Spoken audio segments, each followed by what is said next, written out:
So what's the Grape Explorer talking about today? Well, of course, very famous wines. We're going to be touching base here on the wines of Burgundy, which are the finest white wines, come from certain areas, and we all know the names, but there are some people who don't know these names. So what I'm trying to do here is explain a little bit of the differences between Puligny Montrachet and Chassagne Montrachet, which are neighbors. But all the same grape, 100% Chardonnay. But what is the differences between these two appellations that might trigger a person? Should I buy a Puligny Montrachet or should I buy a Chassagne Montrachet?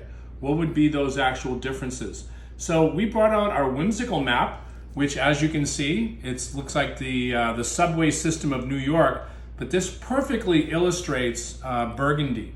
So if you can actually see the differences in Burgundy, you have the Côte de Nuits at the top and the Côte de Beaune. And the Côte de Beaune is mostly white wines and red wines, which as the Côte de Nuits, you have mostly red wines. But what's the beauty about the Côte de Beaune is Montrachet. And what is Montrachet? Montrachet is considered the filet mignon, or the finest vineyards in all of Burgundy for white wine, because you have what's called Les Montrachets and Montrachet, and then you have Batard Montrachet. These are called Grand Cru. And then you get into the villages of the wines in these areas, which is Puligny Montrachet and Chassagne Montrachet. And actually, these are villages, so when you're driving to these areas, you're actually coming and you'll see entering the sign, it'll say entering Puligny Montrachet, or it'll be entering Chassagne Montrachet. And the differences are the soil compositions. The soil composition changes the dynamics of these wines tremendously. So what I would say is the differences between Chassagne and Puligny, you're going to get a little more muscle out of Puligny Montrachet, and you're going to get a little more finesse out of Chassagne Montrachet.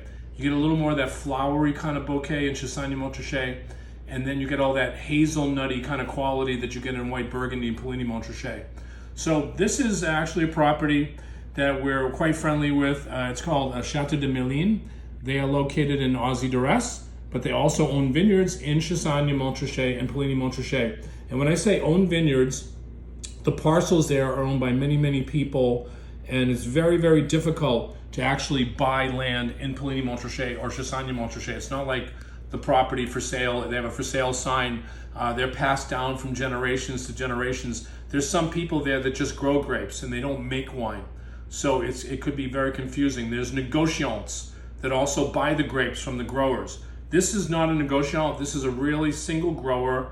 Chateau Melin owns parcel of Puligny Montrachet and a parcel of Chassagne Montrachet.